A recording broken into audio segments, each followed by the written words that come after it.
Good morning बच्चों।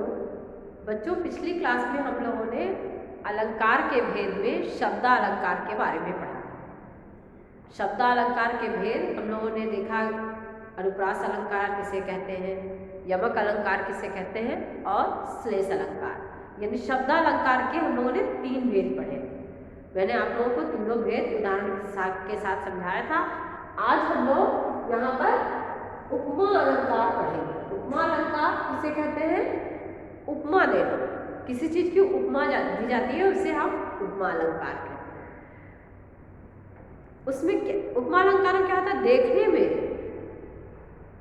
एकदम बिल्कुल भिन्न रहेगा, लेकिन फिर भी बोला जाएगा उसके समान, ये देखने में उसके जैसा लग रहा है, तो उसके जैसा तो चीज रहेगी भिन्न, लेकिन सादृश्यता वहां दिखाई जाएगी। उपमान उपमेय का संबंध वहां बताया जाएगा।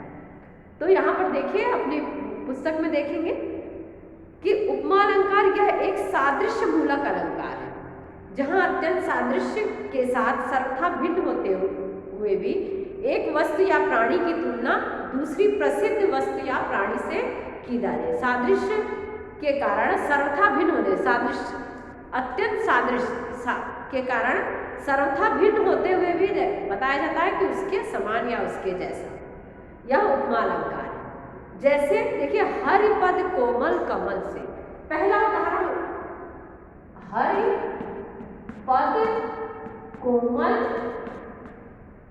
कमल से, ठीक है। यहाँ पर एक उदाहरण है, देखिए, हरिपद कोमल कमल से। तो यहाँ पर देखो, कमल से, कमल के समान क्या है? कमल यानी कमल का मतलब यहाँ कमल के फूल से है, ठीक है। तो कमल से मतलब यहाँ क्या है? हरिपद कोमल कमल से, यानी हरि मतलब भगवान, पद मतलब पैर, यहाँ पैर है, इसका अर्थ होगा पैर, और ईश्वर, ठीक है।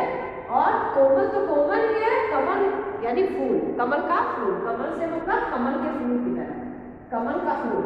तो यहाँ पर देखिए, हरिपद कोमल कमल से, यानी ईश्वर का पैर कैसा है? कोमल, कमल से, कमल के समान, ठीक है। ईश्वर का पैर की तुलना किससे की गई है? कमल से, यानी किसकी उपमा दी गई है? यहाँ पर देखिए, कमल की उपमा, इसकी कमल की उपमा दी गई। किसकी? हरिपद का, हरि ईश्वर का पैर, पद मतलब पैर, कैसा है? कमल के समान, ठीक है। तो यहाँ पर कमल बताया। उसी तरह देखिए, अन्य उदाहरण में भी दिया गया है कि मखमल से झूल पड़े हाथी सा टीला, ये देखिए अरविंद से शिशुवृंद कैसे सो रहे हैं। ये देखिए अरविंद से शिशुवृंद कैसे, अरविंद कमल का पर्यायवाची है, तो यानी यह देखिए कि कमल के जैसे छोटे बच्चों यानी शिशुओं का समूह कैसे सो रहा है, जैसे कमल के जैसा, वो शिशुओं के समूह को कमल बताया गया है। पीपर पात सरिस मंडोला, पीपर यानी पीपर के पात यानी पत्ते जैसा, सरिस के समान, मंडोला पीपर के पत्ते के सादृश्य या जैसा, मंडोला। वह इष्ट देव के मंदिर की पूजा से, कैसी? इष्ट देव के मंदिर जैसी पूजा। हरिपद कोमल कमल से, हरि के पैर कोमल के कैसे हैं? कमल के समान। प्रातः नभ था बहुत नीला शंख जैसे, प्रातः का जो नभ था आकाश, वो कैसा था? नीला, नीला कैसा था? शंख के, नीला शंख के जैसा। सोम सा शील है राम महिष का, राजा रामचंद्र जी के लिए कहा गया है कि उनका जो है शील जो है सोम के समान था। और लघु तरणी हंसिनी सी सुंदर, लघु छोटा सूर्य जो है हंसिनी जैसा सुंदर दिख रहा है। तो यहाँ पर देखिए, सारा उपमा अलंकार का उदाहरण दिया गया है।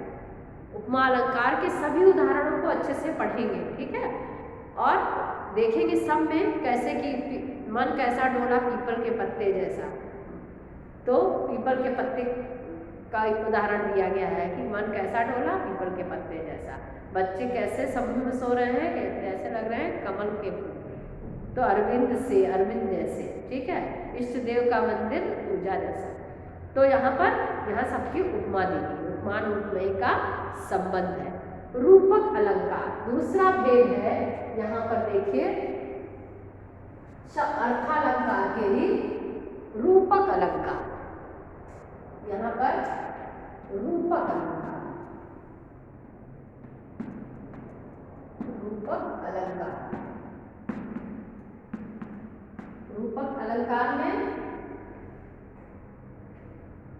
जहां गुण की अत्यंत समानता के कारण उपमेय में ही उपमान का अभेद आरोप कर दिया जाता है। जैसे बहुत अत्यंत समानता होने के कारण उपमान का आरोप जो है कर दिया जाता है, उपमेय में वहाँ पर रूपक अलंकार होता है। जैसे देखिए इसको समझने के लिए यहाँ चंद्रमा उपमेय है और खिलौना उपमान का आरोप है।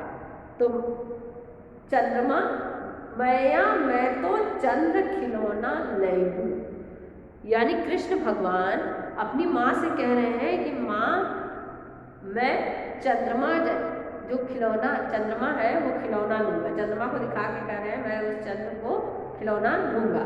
तो यहाँ चंद्रमा उपमेय है और खिलौना उपमान। ठीक। चरण कमल बंदो हरिराय, पायो जी मैंने राम रतन, पायो जी मैंने पायो जी मैंने क्या पायो, राम रतन धन पायो। राम रूपी रतन जो है धन पा गई। अपलक नवनील नयन विशाल, अपलक नवनील नयन विशाल, जो अपलक है आंखें जो अपलक है वो नवनील नयन विशाल, आकाश जैसी नीली है और बड़ी है। ठीक है।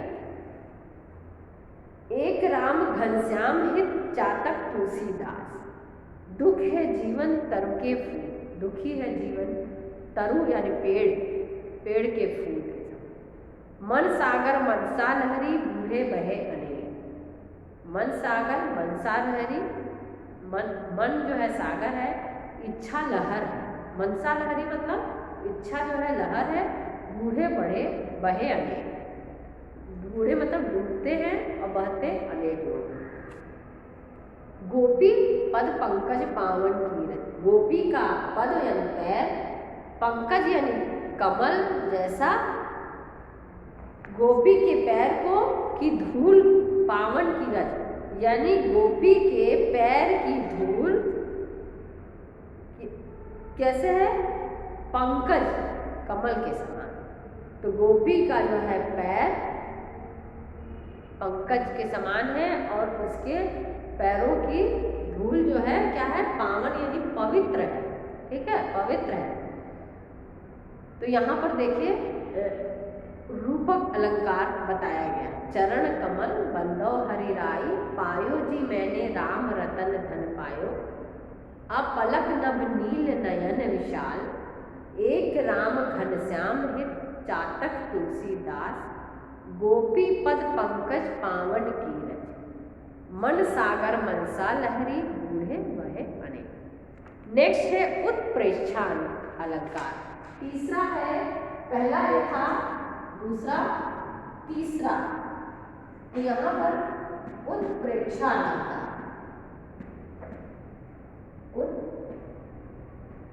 उत्प्रेक्षा अलंकार, उत्प्रेक्षा अलंकार का में क्या है, यहाँ पर देखिए जहाँ उपमेय के उपमान की संभावना या कल्पना की जाए, जिसकी उपमा दी जा रही है, उपमेय के उपमान की संभावना या कल्पना की जाए, वहाँ उत्प्रेक्षा अलंकार है। जैसे कहती हुई यो उत्तरा के नेत्र जल से भर गए, हिम के कणों से पूर्ण मानो हो गए पंकज नए।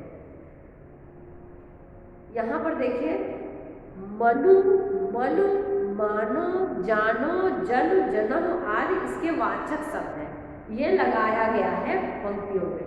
तो लिखा है कहती हुई यूं उत्तरा के नेत्र जल से भर गए, उत्तरा के नेत्र कहते हुए जल से भर गए, हिम के कणों से पूर्ण मानो हो गए पंकज नए। हिम के कणों से यानी बर्फ के कणों से पूर्ण जो है पंकज यानी कमल नए हो गए। फिर देखिए यहाँ पर है इस काव्य पंक्तियों में उत्तरा के अश्रुपूर्ण नेत्रों उपमेय में जल कण युक्त पंकज उपमान की संभावना व्यक्त की गई है। यहाँ पर देखिए अन्य उदाहरण है सोहत ओढ़े पीत पट श्याम सलोने गात मनहु नील मणिशैल पर आतप पर्यो प्रभात। सोहे मतलब सुशोभित होता है, ओढ़े पीठ पट पीला वस्त्र सुशोभित होता है, श्याम सलोने गात मतलब शरीर, श्याम सलोने के शरीर पर पीला वस्त्र सुंदर लगता है। और ऐसा सुंदर लगता है तो क्या बताया उत्प्रेक्षा अलंकार में कैसा सुंदर लगता है, ऐसा लगता है जैसे मानो मनो मतलब नीलमणि शैल पर आतप पर्यो प्रभात, जैसे लगता है कि नीलमणि पर्वत पर सुबह का प्रभात सूर्य का किरण पड़ रहा है। यानी यहाँ पर बताया गया है कि कृष्ण भगवान को जो पीला वस्त्र धारण किए हैं उनके ऊपर ऐसा प्रतीत हो रहा है, सांवले बदन पर श्याम सलोने शरीर पर पीला वस्त्र धारण किए, जैसे नीला रंग का शरीर है श्याम सलोने का, उस पर पीले वस्त्र धारण किए हुए ऐसे प्रतीत हो रहे हैं कि जैसे प्रातः काल की सूर्य नीलमणि पर्वत पर पड़ रही है। सूर्य की किरण पीली होती है और नीलमणि पर्वत नीला, तो उस पर पड़ रही है। उस काल मारे क्रोध के तन कांपने उसका लगा, मानो हवा के जोर से सोता हुआ सागर जगा। उस काल मारे क्रोध के, उस समय क्रोध के से उसका जो है तन कांपने लगा, और ऐसा तन कांपने लगा कि जैसे हवा के जोर से सोता हुआ सागर जगा, यानी हवा अचानक से आई तो सागर जैसे हिलने लगता है वैसा।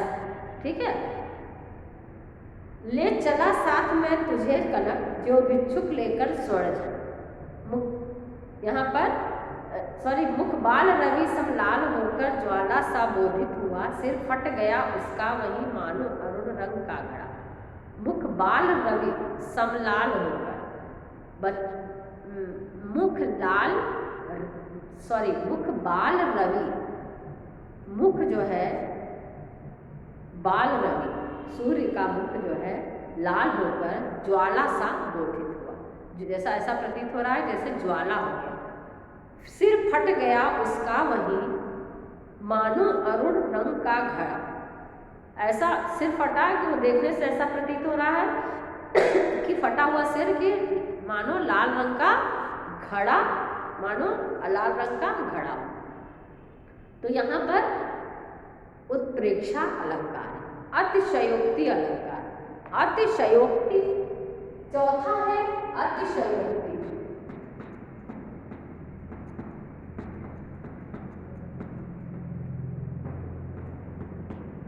अतिशयोक्ति अलंकार यहाँ पर देखिए, जहाँ किसी वस्तु पदार्थ अथवा कथन का वर्णन लोक सीमा से बढ़ा चढ़ाकर प्रस्तुत किया, जो जैसी वो है वैसा ही उससे और अत्यधिक बढ़ा चढ़ाकर प्रस्तुत किया जाए, वहाँ पर अतिशयोक्ति अलंकार है। जैसे बालों को खोलकर मत चला करो दिन में रास्ता भूल जाएगा सूरज, यानी बालों को खोल के घटा के समान है कि जैसे घटा को देख करके सूर्य रास्ता भूल जाता, छुप जाता, उसी तरह कहना बालों को खोल के मत चला करो सूर्य रास्ता भूल जाएगा। यहाँ नायिका के काले घने केशों का अतिशयोक्ति पूर्ण है, अर्थात बालों की कालुमा के कारण सूरज रास्ता थोड़ी भूल जाएगा कि बाल इतना काला है तो खोल के चलेंगे तो सूरज नहीं निकले, लेकिन अतिशयोक्ति। हनुमान की पूछ में लग न पाई आग, लंका सागरी जल गई गए निशाचर भाग। यहाँ पे ये भी उदाहरण है। आगे नदियाँ पड़ी अपार, ये वाला उदाहरण हम लोग हनुमान की पूछ में लग न पाई आग, लंका सागरी जल गई गए निशाचर भाग। आगे नदियाँ पड़ी अपार, घोड़ा कैसे उतरे पार, राणा ने सोचा इस पार, तब तक चेतक था उस पार। ये राणा प्रताप जो का घोड़ा था उसके बारे में था कि इतना तेज दौड़ के नदी जो है उस पार कर लिया। आगे नदियाँ पड़ी अपार, घोड़ा कैसे उतरे पार, सोच रहा था कि घोड़ा कैसे पार उतरेगा, और राणा इस पार थे, तब तक चेतक जो है कूद के इस पार पहुंच गया। देख सुदामा की दीन दशा, करुणा करके करुणानिधि रोए, पानी परात को हाथ छुओ नहीं, नैनन के जल सो पग रोए। देख सुदामा की दीन दशा, इतने गरीब थे। सुदामा का नाम सुने है ना, कृष्ण सुदामा, कि करुणा करके करुणानिधि रोए, उनकी करुणा दया करके जो है उनके कृष्ण भगवान रोए। पानी परात को हाथ छुओ नहीं, नैनन के जल सो पग धोए। मतलब पानी लेके परात में उनका पैर क्या धोएंगे, इतना ज़्यादा उनके आंसू भरे कि समझ लो कि नैनों के जल से उनके पैर को धुले। इतना रोया था मैं उस दिन, ताल तलया सब भर डाले। ये देखिए, इतना रोने से क्या ताल तलया भर है, अत्यधिक रोया था। इसका मतलब अत्यधिक रोया था, तो उसको बोलना है इतना रोया था। अतिशयोक्ति अलंकार, अतिशयोक्ति मतलब कि बहुत बढ़ा चढ़ा कर किसी चीज को बताना, कि इतना रोए ताल तलया भरे, लेकिन भरा नहीं, वो तो बहुत अत्यधिक रोया। वाण नहीं पहुँचे शरीर तक, शत्रु गिरे पहले ही ऊपर। शरीर तक मतलब इतना ज़्यादा शत्रुओं को बाढ़ चलाया, इतने लोग भरे कि यहाँ पर ये अतिशयोक्ति अलंकार का उदाहरण दिया गया है। तो हम लोग पाठ में अलंकार की परिभाषा पढ़े। पहला कि जो भूषित करता है वह अलंकार है, और जिस प्रकार आभूषण धारण करने से स्त्री की सुंदरता बढ़ जाती है, उसी प्रकार वाक्यों में अलंकारों के प्रयोग से उसमें सुंदरता या चमत्कार उत्पन्न हो जाता है। अलंकार के दो भेद होते हैं, शब्दालंकार और अर्थालंकार। काव्य में जहाँ शब्द से चमत्कार उत्पन्न हो वहाँ पर शब्दालंकार, और काव्य में जहाँ अर्थ से चमत्कार उत्पन्न हो वहाँ पर अर्थालंकार। वाक्य में जब किसी विशेष शब्द के प्रयोग से सौंदर्य उत्पन्न होता है, विशेष शब्द के प्रयोग से, वहाँ शब्दालंकार होता है। जहाँ शब्द के अर्थ से चमत्कार उत्पन्न हो वहाँ अर्थालंकार है। अर्थालंकार के शब्दालंकार के तीन भेद हैं, अनुप्रास, यमक और श्लेष अलंकार। अर्थालंकार के चार भेद हैं, हमने पढ़ा है, उपमा, रूपक और उत्प्रेक्षा, अतिशयोक्ति। उपमा अलंकार में वस्तु या प्राणी की तुलना दूसरी प्रसिद्ध वस्तु या प्राणी से की जाती है, वहाँ उपमा अलंकार होता है। और उत्प्रेक्षा अलंकार में उपमेय उपमान की संभावना या कल्पना की जाती है। और अतिशयोक्ति अलंकार में किसी बात को बढ़ा चढ़ाकर प्रस्तुत किया जाता है, वहाँ पर अतिशयोक्ति यानी जैसा है नहीं उससे भी ज़्यादा उसको बढ़ा चढ़ाकर बताया जाता है। तो बच्चों, आज की क्लास हम लोग यही समाप्त करते हैं। अगली क्लास में हम लोग अभ्यास प्रश्न हल करेंगे, आप पढ़कर आएंगे, और जो भी डाउट होगा वो हम लोग ऑनलाइन क्लास में डाउट क्लियर करेंगे।